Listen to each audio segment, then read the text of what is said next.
Owning a home is full of surprises. Some wonderful, some not so much. And when something breaks, it can feel like the whole day unravels. That's why HomeServe exists. For as little as $4.99 a month, you'll always have someone to call. A trusted professional ready to help, bringing peace of mind to 4.5 million homeowners nationwide. For plans starting at just $4.99 a month, go to homeserve.com. That's homeserve.com. Not available everywhere. Most plans range between $4.99 to $11.99 a month your first year. Terms apply on covered repairs.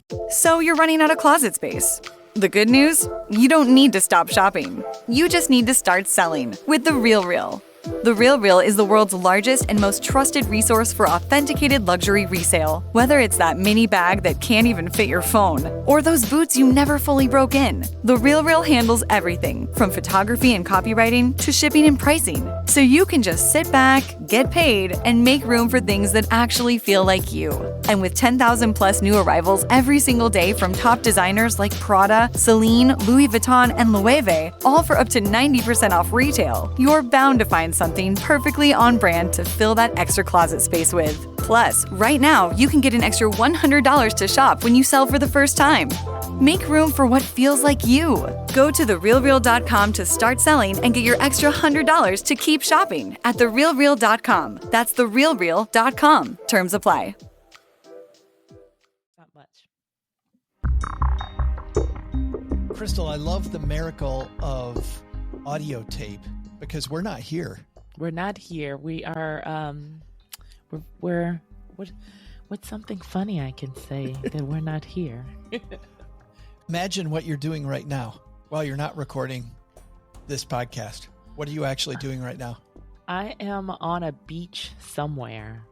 Ooh. Which is yeah. Well, I wish. Tropical this is wishful vacation. Thinking. Yeah, this is all wishful thinking. Well, you could be out doing your next real estate deal, Crystal. Right. Yes.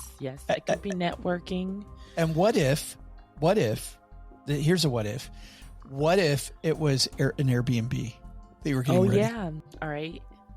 Well, let's go all out on this thought. And then what if it's the coolest Airbnb in my whole state?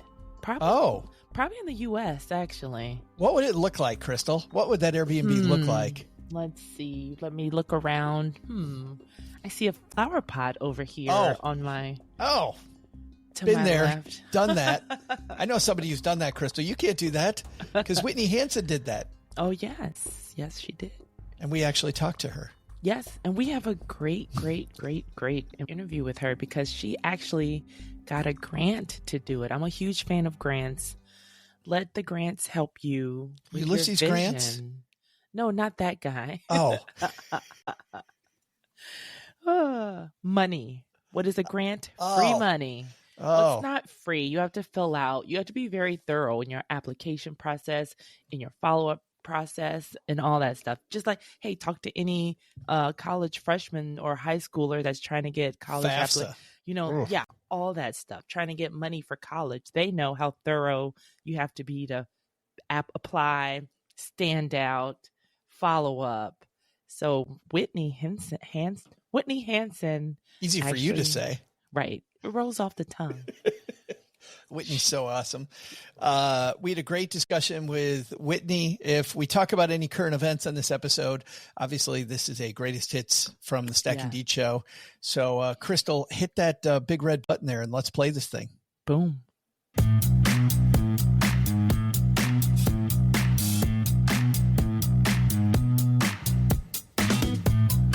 Live from the back of Ruth the Realtor's car, it's the Stacking Deed Show.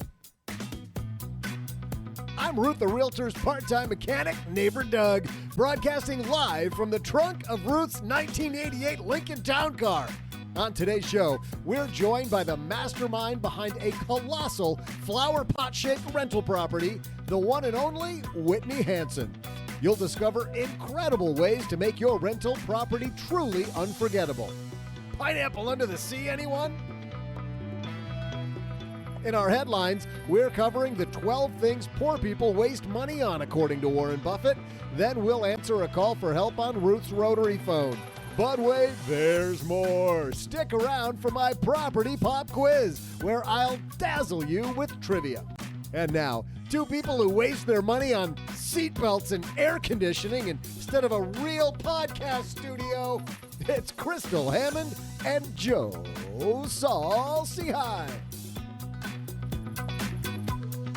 Well, hey there, Dieters. Welcome back to another episode. And normally, I'm in the back seat of Ruth's car with my good friend Crystal. However, Crystal got called out to Austin at the last minute, so she is now live on our shortwave radio.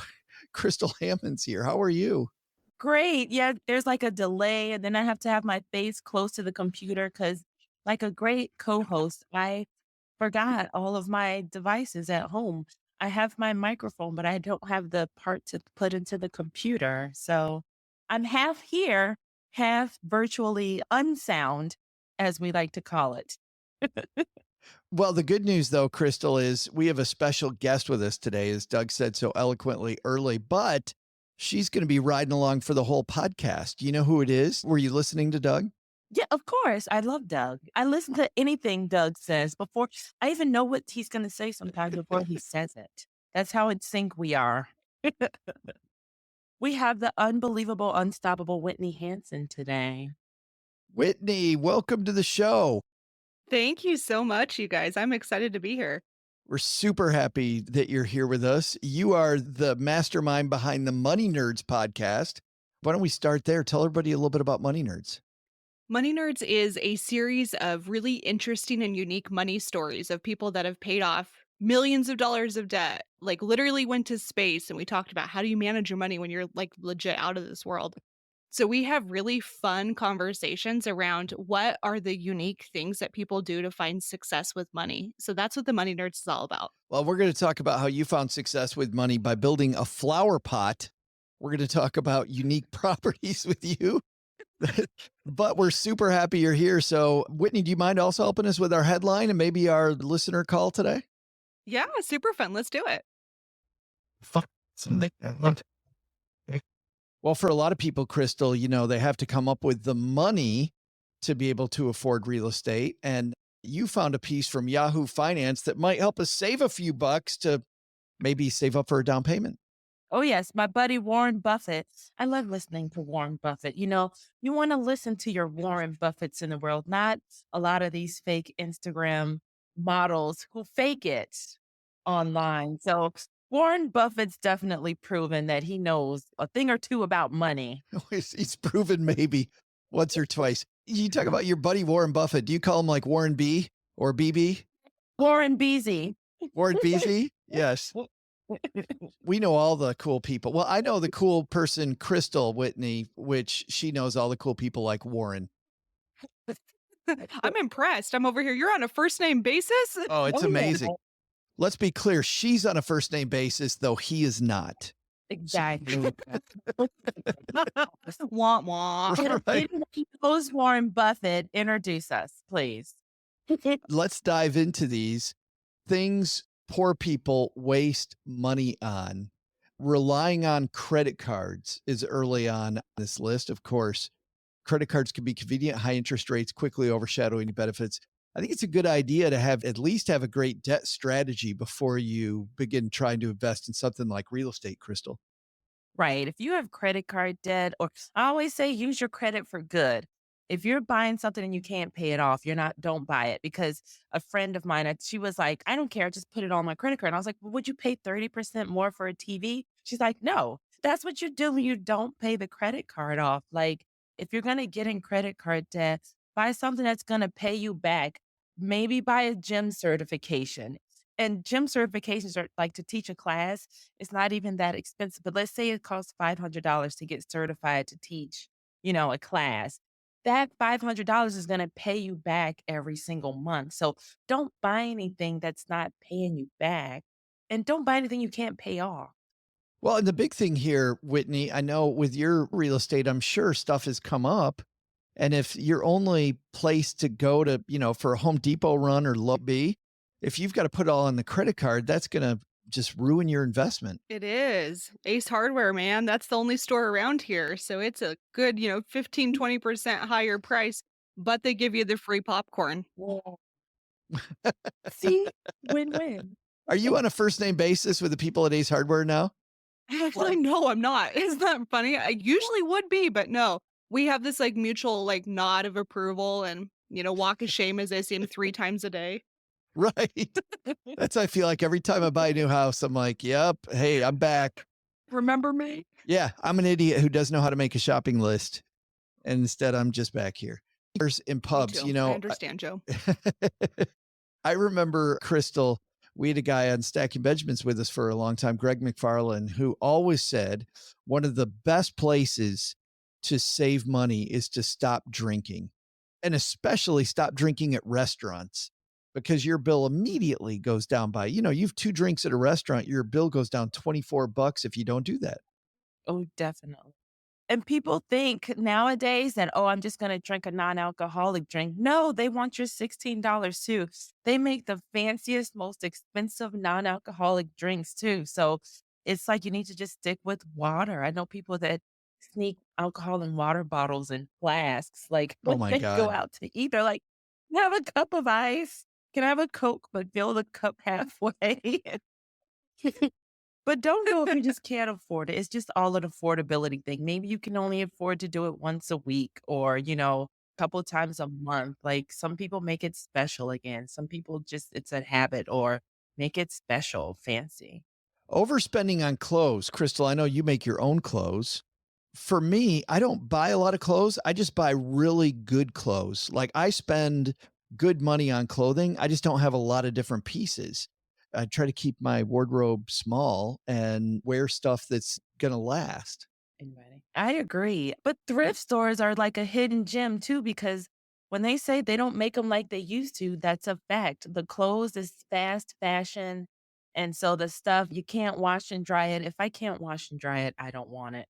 But a lot of things that the good quality that went into making good quality pieces has gone out the window. Because I know even Joe, you talked about this having really old pieces that are, timely and classics. So it's harder to find those really classic, nice, solid pieces these days. But I'm a big fan of just, I rotate. You can see all my pictures. Go ahead and see how I repeat the same outfits over and over. 'Cause if it ain't broke, don't fix it. Whitney, what's your strategy with buying clothing?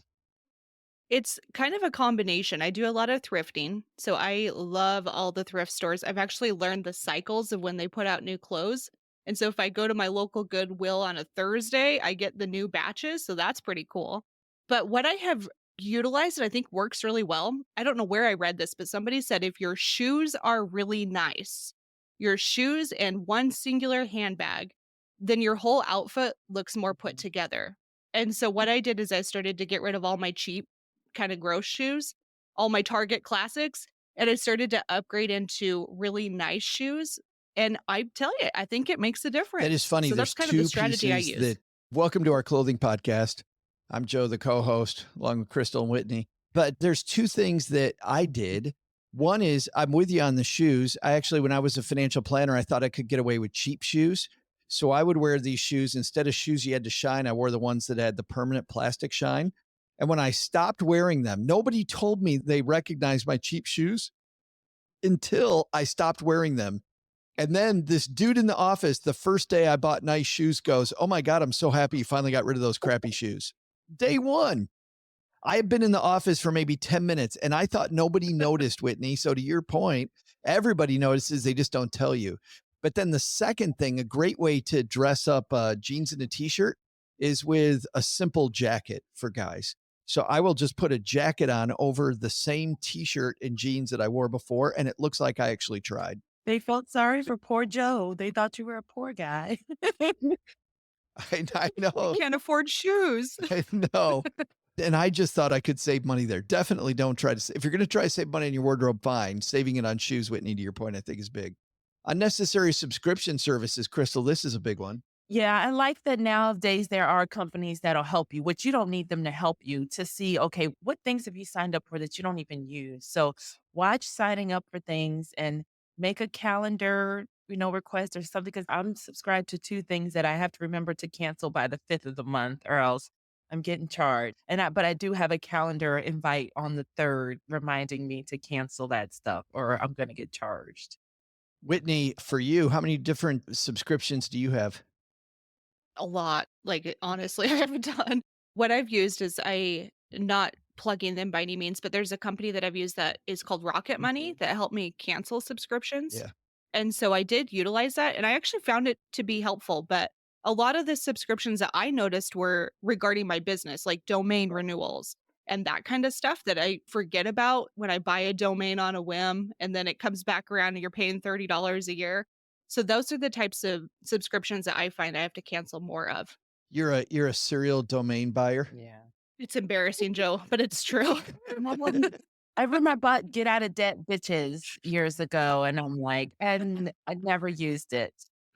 Ever. Get out of debt, That's how it bitches. goes. Do you still have that I one? let it go because I was like, it's 10 years later and I haven't done anything. Like, I'm not going to do anything. My cousin has this great thing that he does with subscriptions for entertainment, where he will call me once every like 4 months and go, "What are you watching on Netflix?" And I'll give him a list. And then 4 months later, he's like, "What are you watching on Disney Plus?" And I asked him, I'm like, "What are you doing?" He's like, "Well, I realized finally that I only have one set of eyeballs, one thing at a time. So why not just subscribe to one of them instead of having Hulu, Disney, Apple, HBO, Paramount, having Netflix, all the different things." He gets one of them. He asks all of his friends what they're watching, and he goes through the best of the best that all his friends recommended. And then he goes to the next one. And I'm like, and what's funny is I keep talking about this everywhere I can because I'm trying to convince myself to do it. And I still haven't done it. And I think I'm a dumbass. I should do it. It makes so much That's sense that they do genius. that. So yeah, I like that one. Hey, the last one on here is, gambling, smoking, or a couple of those. Those are addictive things. And let's make this show smoking hot and talk about the things that you will spend that money on. You like that transition? I'm working it. the, It's beautiful. the things that you would spend that money on if it came to real estate. Crystal, you found this piece from Luxury Presence. The 9 most profitable real estate niches and why they work. Yes. So instead of spending your money on that other stuff, they say riches are in niches, right? So when you pare down and just focus on one thing, that can bring you great, great, great returns just because you've done the research, you know this target area backwards and forwards, and you can answer all the questions about it. You know what potential issues to look out for. It's something that comes natural to you. I know one of the things on the list is military. Let's say you are military and you know what it's like to find military housing, every so often, why not become a part of the solution to that for your fellow friends in the military too? You could do a great service, solving a problem that you already have and then just helping a bigger amount of people. If you've got 5 or 6 houses around a military base and one becomes vacant, marketing that next one becomes easier because you've got 4 other tenants that like you who are on base.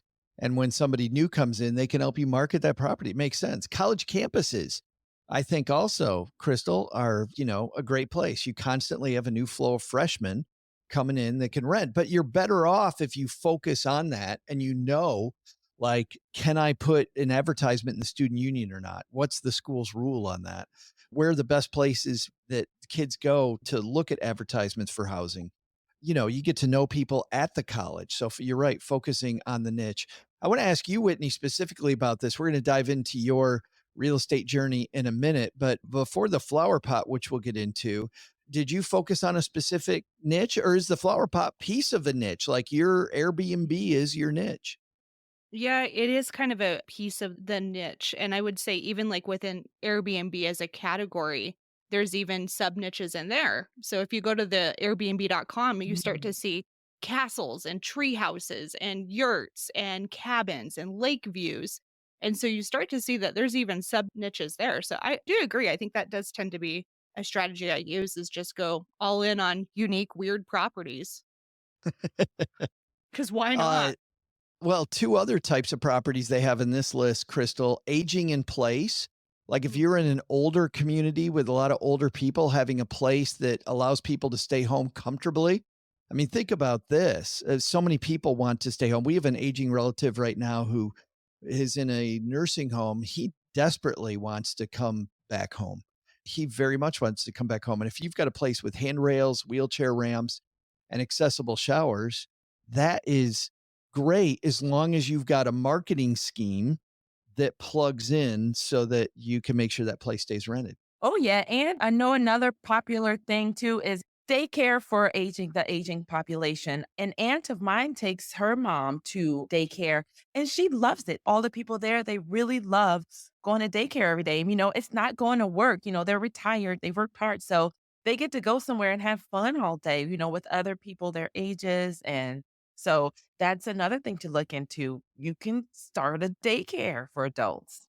I think finding a niche and sticking with it is so important versus, you see people, they'll do a flip, they'll do an Airbnb, they'll do a long-term rental. You've got these 3 or 4 things and you're becoming good at none of them, Crystal. You really want to focus on your thing.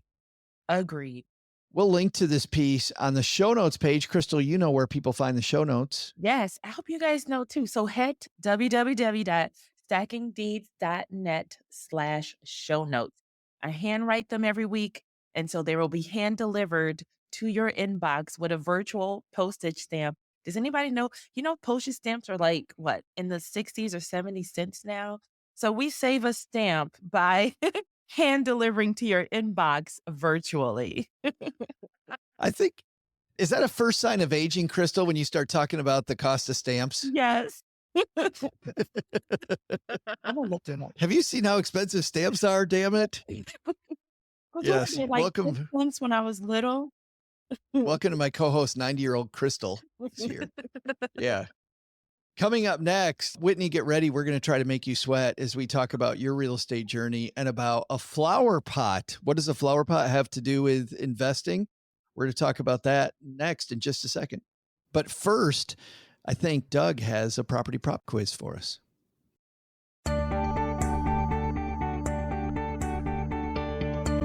Hey there, Deeders. I'm Ruth's wrench-wielding repair guru, Neighbor Doug. One of the most popular real estate social media accounts does not belong to us. Surprisingly, it belongs to Zillow Gone Wild. They showcase bizarre and weird homes. For a cool $1.1 million, for example, you can be the proud owner of a toilet-shaped home, which leads me to today's property pop quiz question.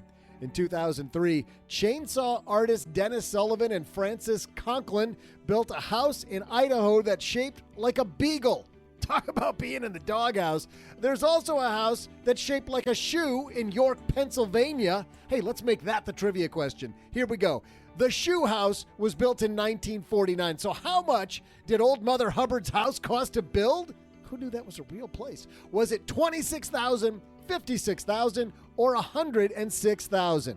I'll be back right after I see if there's a market for trunk podcast recording studios on Zillow Gone Wild.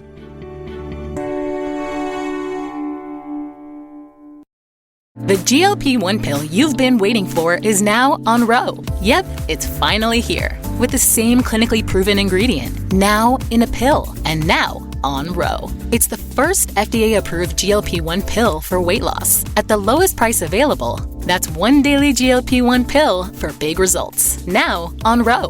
Go to ro.co/listen to see if you qualify. RX only. Go to ro.co/safety for serious side effects and boxed warning associated with GLP-1s.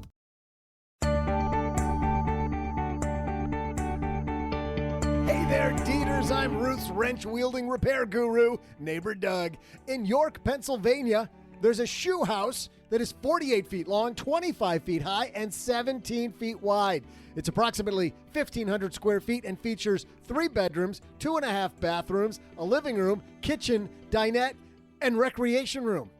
Well, sure, but does it have fiber internet? My question to you is, how much did it cost to build? Was it $26,000, $56,000, or $106,000?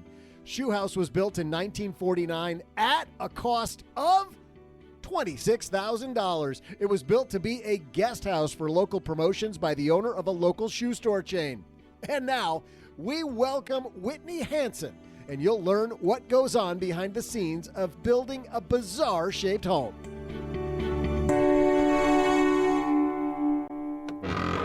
All right. And now we have Whitney Hansen with her flower pot. So I know the Airbnb market is so saturated. So you really have to do cool stuff to stand out. So we would love, love, love for the listeners to benefit from hearing about how you're standing out. Well, a giant flower pot doesn't get more weird and noticeable than that. So the structure itself, the house, we're just finishing up. We have a goal of being done in 3 weeks. And it is quite literally a 24-foot tall flower pot. It has a 20-foot radius. So the bottom's a 20-foot circle, and then it goes out to about 30 feet. So that gives you kind of a context of how it looks. And that is quite seriously one of the best ways to stand out, is to build something that people think is weird as hell. What about the inside? You got the structure, small on the bottom, larger up top. Is it 1 story, 2 stories? That's a great question. So it's actually technically 2 stories, but on the top of the flower pot, what we decided to do was, it's a flat roof up there. And so it's actually a rooftop patio, which is really amazing. The stargazing's so fun. So having that privacy up there is amazing. But the interior, I kind of went back and forth with my draftsman on this. I initially wanted the walls to be kind of straight up and down, and then have the taper of the flower pot be a facade. And he convinced me to do the walls tapered. So, like, the studs, instead of being straight up and down, are quite seriously leaning out about 10 degrees. It's really weird, but when you walk in, that's what you see. And I've had a couple people say, "Oh my gosh, it makes me dizzy when I go in there," when it was just the drywall. Yeah. So I might have to do a note saying, if you have any issues, don't stay there if you have any issues with vertigo. How did this even come about? Like, how did that idea come about? It's kind of okay. This is a fun story, but I was initially just wrapping up a geodome, a glamping dome. Have you guys seen those before? I've seen yours on social media. We'll link to your social media in the show notes. But yeah, you were making a glamping cool dome for people to stay at. Yeah, it's like a fancy tent is a good way to think of it. So when we were just wrapping up that project, my partner and I, we were talking about, we want to do something else. We don't know what. We were just got done with a 1.5 year grind of that project and just didn't really know. And to be fair, like, these types of projects are very expensive because it's really hard to get loans for unique structures. That's one of the caveats here. And so we were trying to figure out what would our next project be. And I came across this Airbnb OMG fund. And what this is this was a call for Airbnb to try to find the weirdest, quirkiest, most interesting designs that the world has never seen before. And so they did. Wait, Whitney, this is Airbnb, the company that put this on? Yeah, Airbnb, the company. Yeah. So they initially had it during the pandemic, but they canceled it for good reasons, right? So they stopped it and brought it back. And when they brought it back, they just did this public call and said, hey, submit your weird ideas. It needs to be completed within this certain time period. And if we choose your idea, we're going to choose 100 ideas. We will give you $100,000 to help you make this a reality. And so we submitted an application for a giant flower pot, thinking it would just be a weird idea that nobody would choose. And we kept making it through the different levels. And so that's kind of where we got some of the funding too, was directly from Airbnb. This is, Crystal, you've talked about before. You've talked about public assistance and getting assistance from the city where you want to be, and maybe historical district, or maybe, an area of town that they want to help with. But even looking at places like Airbnb was something I would have never thought of. Yeah. Whitney, let's start at where this is in your journey, or let's go to where this is in your real estate journey. Was the glamping dome your first piece of real estate? It was my first Airbnb. I had a house that I bought when I was just a baby and had that rented out for a little while. And so that one was a long-term rental. And so I dabbled in that for quite some time and had a property management company running all of this stuff. I wouldn't necessarily do that today, but that's what I did when I was in my 20s. And then the Airbnb, it kind of blended this desire that I had where I loved DIY and building stuff and just having fun and making money, like truly. I enjoy both of those things quite tremendously. And so I was trying to figure out a way to combine those things. And I knew real estate was something that I wanted to do longer term. But the only way I could really get into properties that would combine that was either a fix and flip or a unique glamping dome.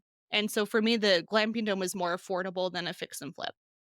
Gotcha. Well, let's go back to what you wouldn't do because that really interests me. So you're in your 20s, and how did you buy that first property? Yes. As a So baby. as a baby, I was a nail technician throughout college, so I had a pretty okay salary. And so I was saving up some cash, and this was October 2008, so I was 19. Market Mhm. crashed, and it wasn't the lowest, but it was pretty dang low. And so I was in a good position to be able to get a first-time home buyer loan with the 3 to 5% down. I think it was 3, and bought that house. And so then I was house hacking and renting my rooms to my friends and just getting my mortgage paid a little bit cheaper so it was more affordable. But that was the first property. And then I moved in with my boyfriend. We did that for a whole little while, rented out my house, and then hired the property management company to do that.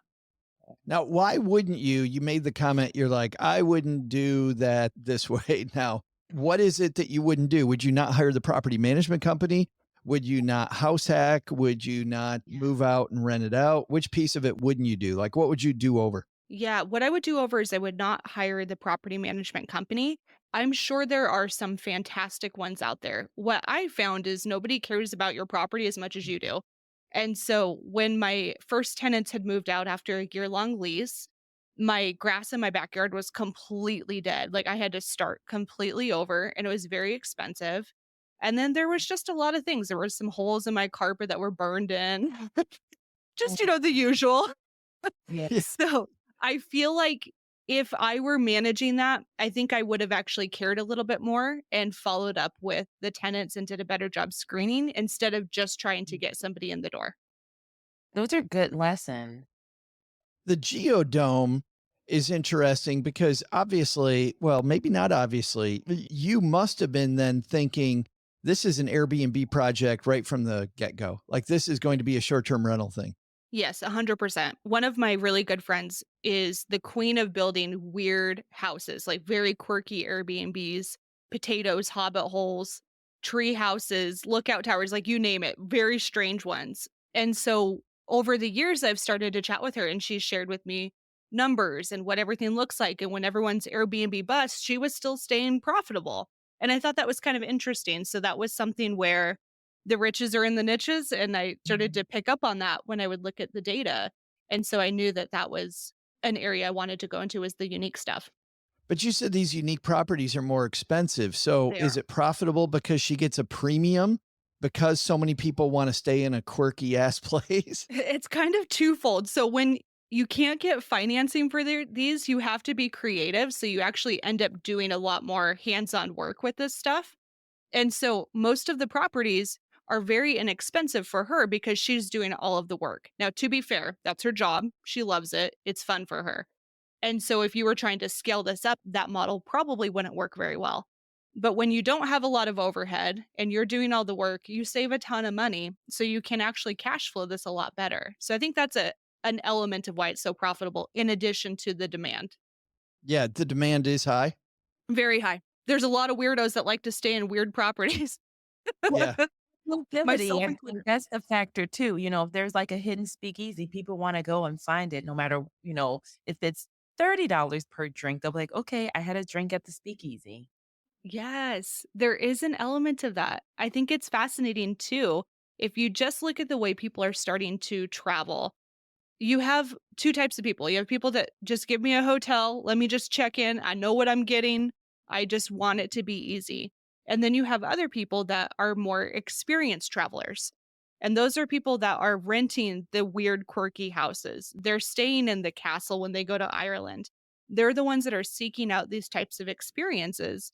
And so it's just a different market. Neither one is right or wrong. It's just different. Well, and I want to get into that a little bit because obviously your Airbnb listing sticks out, right? Which is cool. I mean, I've flipped through Airbnb before looking at places to stay, and clearly your photos are going to pop when compared with a normal, bungalow, right? Yes. Right, right next to it or some ranch style house. You got this geodome that we can stay in. But now you're competing with, when you go into that market, as you know, now you're competing with Marriott, you're competing with IHG, like you're half Whitney in the hospitality business. How is this different than when you were doing house hacking and own more of a long-term rental? Drastically different. I'm so glad you mentioned the hospitality business because I think there is a lot of money to be made in short-term rentals and even midterm. But what people often forget is you are in the hospitality business at that point. It's not just sit back and collect a paycheck. You're doing customer service. You're trying to anticipate guest needs. You're constantly troubleshooting. It's a lot more involved than I think people give it credit for. And so I'm glad you mentioned that. It is very, very different. You have to be always on. My phone's always pinging. If there's a message, I have to reply within a few hours. And so it is a different business model. It's not for everybody, but I do think it is. It's kind of fun. If you like making people's day, I think it's a good business.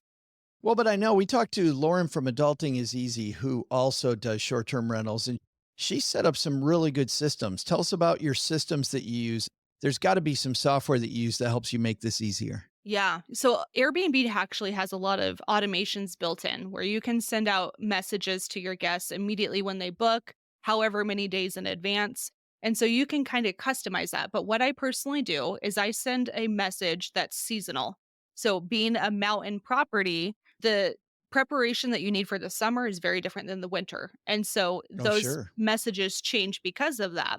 And so what I do is when they immediately book, they get a seasonal, hey, thanks so much for booking. Here's all the things you need to know. And I will send you an email 7 days before you check in with all of your information and a welcome guide. And so, what I do with those emails, part of my system when I'm setting up a new property is thinking, what are the sticking points that they're going to reach out to me and be bugging me on a Friday night at 11 p.m.? Like, what are those things where if they reach out about Wi Fi or how do I work the solar system? That's the stuff that you can anticipate what the problems might be. And so, I will include that in that message a couple of times, which sounds kind of annoying and redundant, but you're trying to give them not all of the information, just the pertinent, important information. And so that's what I include in those messages too. I love this. Crystal, one of my favorite reads, and other people's results may vary, but it's Sun Tzu's The Art of War. And it's all these great business lessons from ancient Chinese philosophy. And one of my favorite maxims, Whitney, from that is the best battle's the one you never fight. And by pre-thinking about what the objections might be, what the problems might be, and taking those off the table ahead of time and pre-planning, it's got to make your life a hell of a lot easier. Oh, it really does too. When you know that you're going to get 9 people asking about, do I need to bring firewood? Include that. Like make their life a little bit easier, make them feel more confident and prepared going into your property. Again, it's not a hotel. So there's that barrier of, I don't really know what to expect. Every Airbnb is a little bit different. So if you can ease their mind by having them feel prepared before they even get there, it's just helping you and them.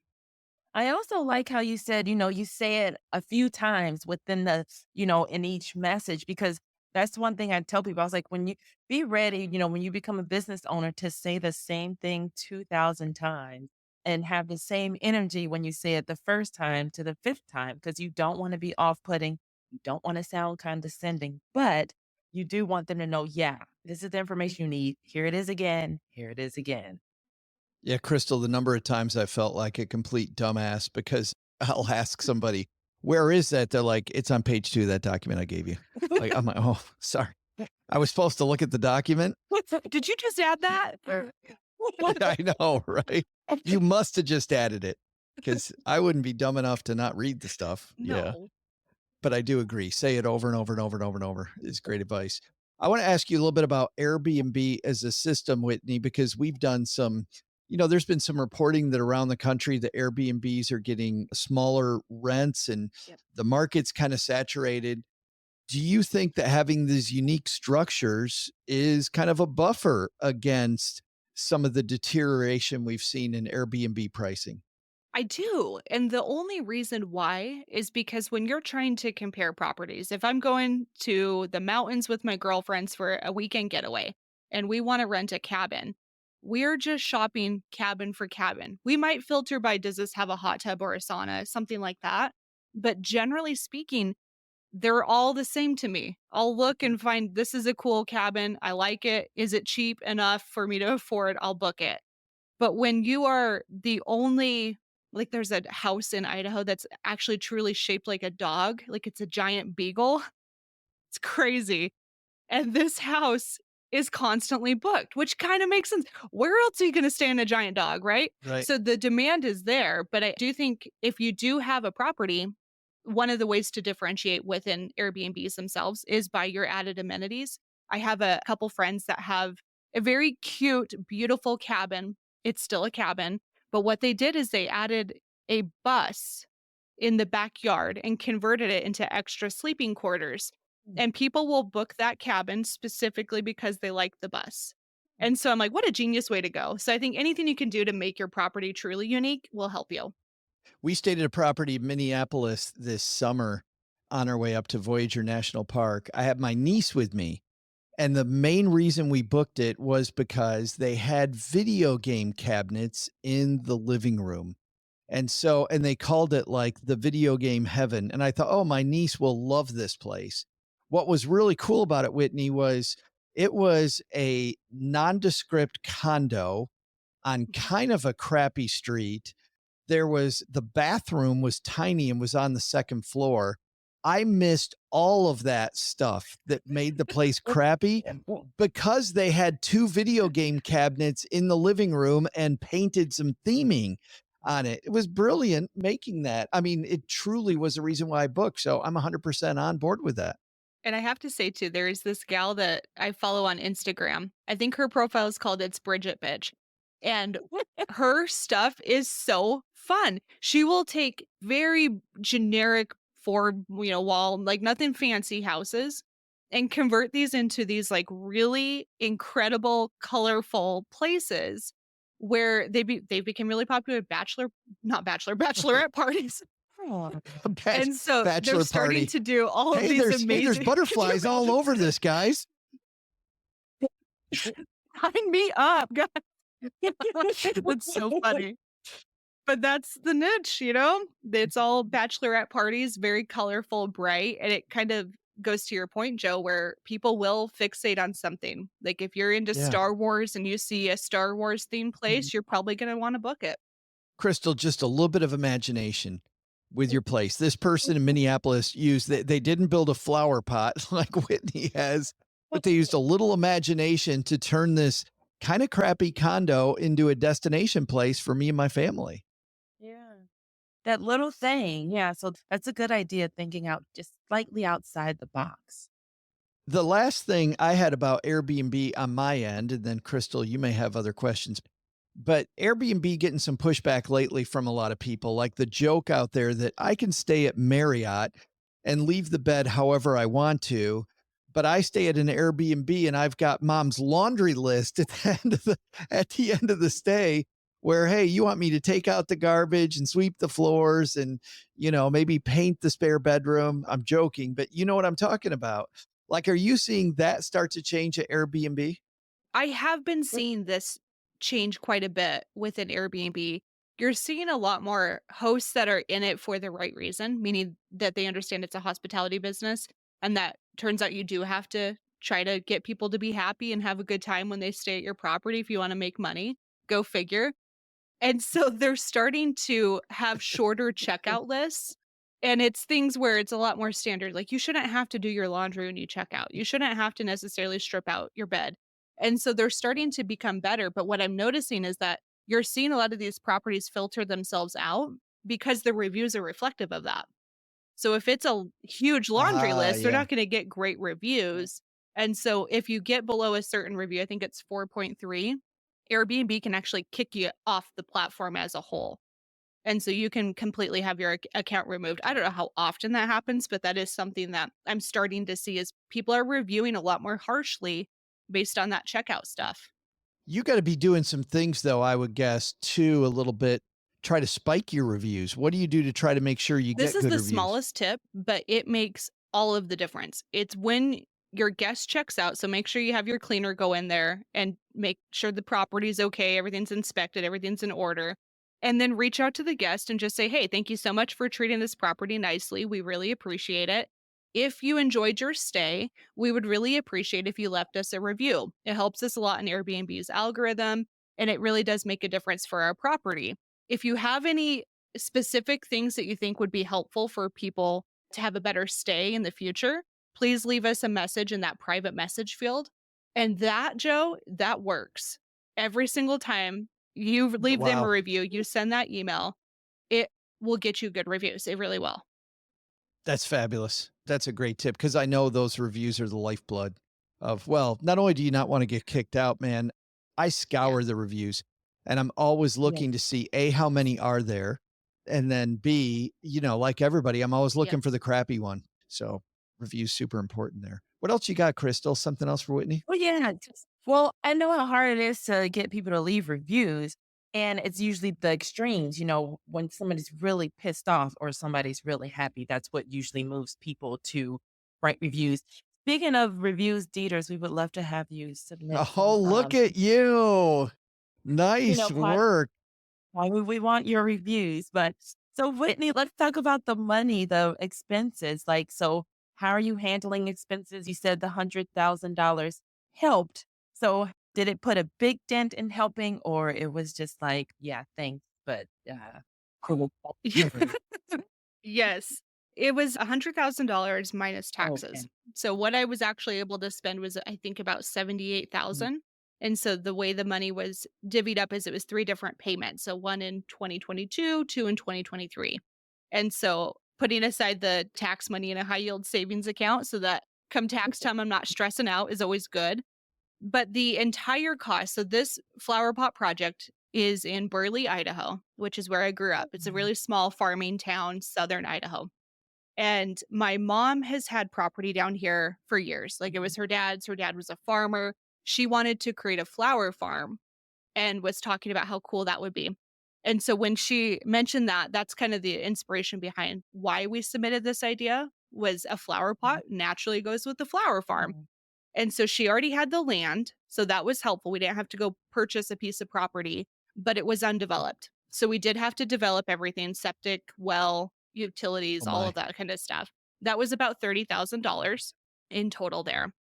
And then in addition to that, the $78,000 from the Airbnb was essentially enough to finish all of the exterior, the stucco, the framing, the roof. So that's what all of that money essentially went to. And I did hire contractors for all of that stuff. And then the interior, what we had to do to finance it was we had to take out a loan on land equity. So because the land is free and clear, we were able to do a commercial loan on the land itself. But the bank would not touch the flower pot. They didn't want a flower pot. They said if they were to repossess this, they would have to tear it down because how the hell are you going to market a flower pot? And so that's the downside to these types of properties is they don't necessarily have a huge resale value in a traditional real estate sense. So we were able to take out a land equity loan for about $48,000 on the land. Why is the bank so out of touch, with reality? With flower pots? Everybody. What the heck? Everybody wants a flower pot. Come on. I know. Duh. Who doesn't want that? Yeah. It would be interesting, though. I would think that assuming it's decently maintained, that another Airbnb, another rental company would want to buy that. I do think that you do have a market to sell it if you ever decide to do that. It's very true. And I think from the bank's perspective, it's how quickly can I sell this? And they want to see, can I get out of this within a couple of months, maybe? Oh, no, I totally get the bank's point of view. I totally get it. I do too. It would go for a lot though. Yeah. I think for you though, knowing that niche better, than the bank does, you've got some expertise there. You can find a seller if you decide that you're out. Yes. There's a lot of investors that are interested in the weird properties. That's what I was saying. Yeah, I think that's why commercial and hard money loan and what else, the investment clubs, I think those are better kind of places they understand with the financing. Because, hey, me and my friends, instead of a bachelorette party, we can go all in on a flower pot, or the next best bachelorette pad kind of place. If people want to look and see the flower pot and the construction, I'm thinking sending them to your Instagram account's probably the best. I would say so. The Instagram account, I've been trying my hardest to document all of the different process so they can see What does the drywall look like? What does the framing look like? How did they even do a window? Even that's like really challenging in a flower pot. Every little thing is just so much more complicated there. But Instagram's probably the best place. That's at Idaho Flower Pot. And that way they can see all the weirdness behind the scenes. And of course, we'll also link to the Money Nerds. You got to tell us what's coming up soon on the show, Whitney. Yeah. So the next thing on the show that I'm really excited about is Jamila Souffrant. Ah, She just launched a fantastic book, and that's going to be coming out soon. So I'm honestly really looking forward to sharing her episode. I think she's such an inspirational person. And so I'm really pumped to get that one out into the world. excellent. We'll link to Money Nerds. And by the way, just pause the show right now and go put it on your list. Go subscribe wherever you're listening to us today. Whitney, thanks for sharing your story. Thank you so much, you guys. It was really fun to chat about unique properties. And I hope that if somebody's kind of interested in this market, they see what they need to do to get into this and save a lot of cash because it is very cash intensive, but it's worth it. Well, I'm loving watching the pictures, even from the glamping dome to now the flower pot. So I can't wait to see what's next, too. Right. Thank you. I appreciate it. We'll find out. I think it depends on how much money I have. That'll determine the next project.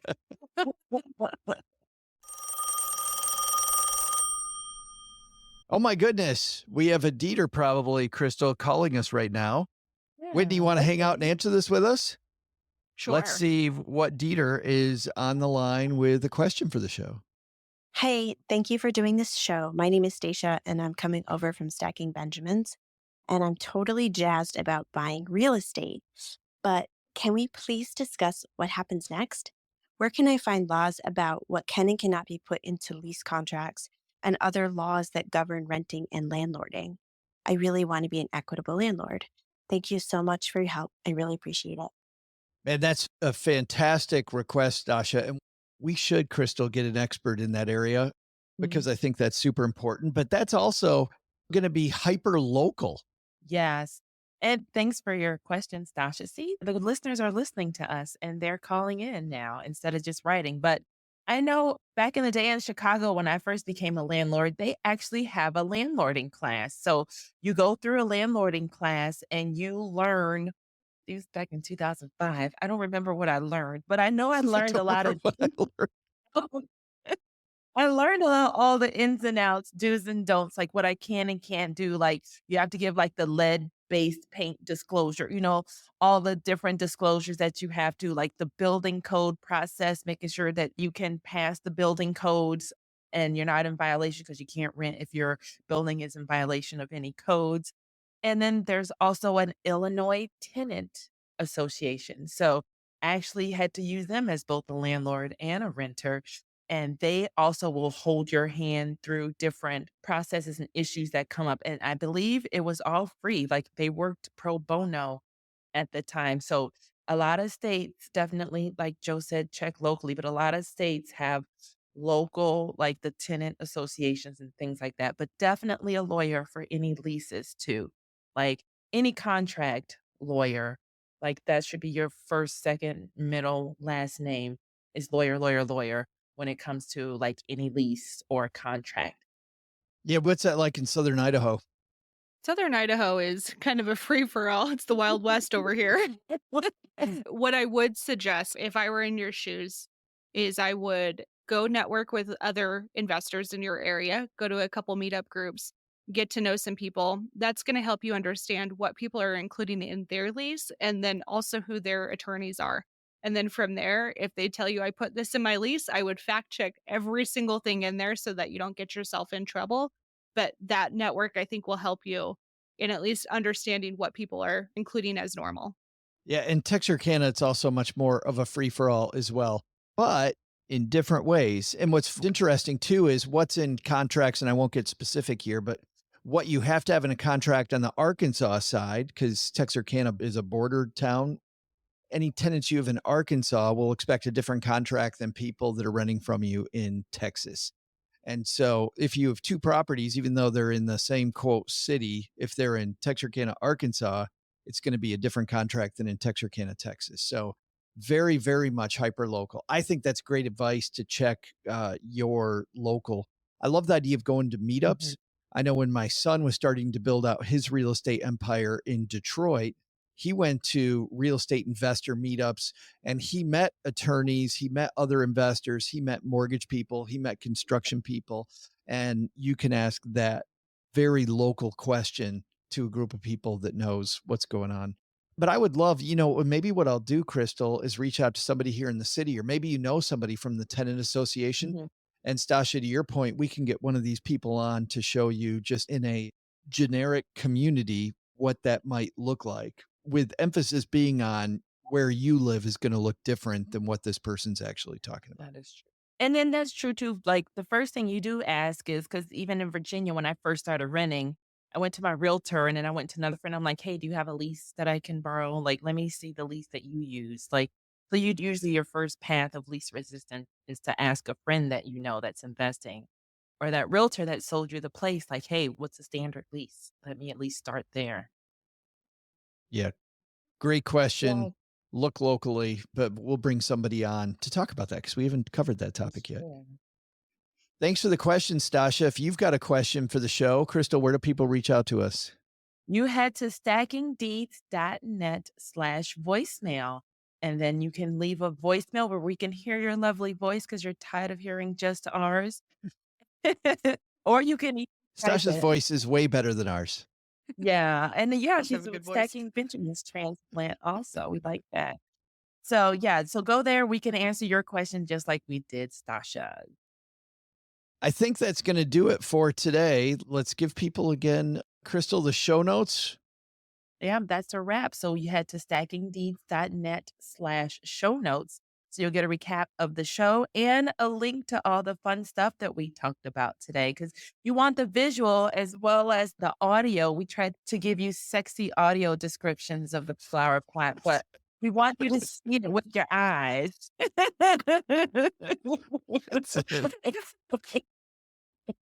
Whitney had no idea she's creating real estate porn for all of our deeders. I did it. I'm here for it. Head to sexyflowerpot.com. Did you buy that domain? Not yet. I'm going to go buy it right now. That's right. Add it to my renewals. Right. Well, Whitney, thanks for hanging out with us for the show. We really appreciate you riding along and helping our deeders.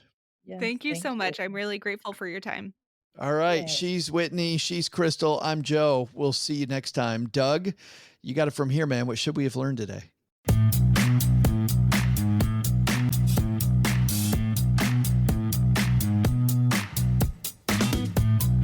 So, what should we have learned today? First, take some advice from Whitney Hansen. Let your imagination run wild on ideas to get your property to stand out. You never know. Your next idea just might go viral and become a huge hit. Second, it's okay to use debt to purchase income-producing assets. Just don't do it for lifestyle inflation. But the big lesson? You don't want to install a luxury bathroom in the trunk of a Lincoln. I know this thing's as big as a boat, but, not as waterproof. Thanks to Whitney Hansen for joining us today. You can find out more about her work at themoneynerds.com. We'll also include links in our show notes at stackingdeeds.net.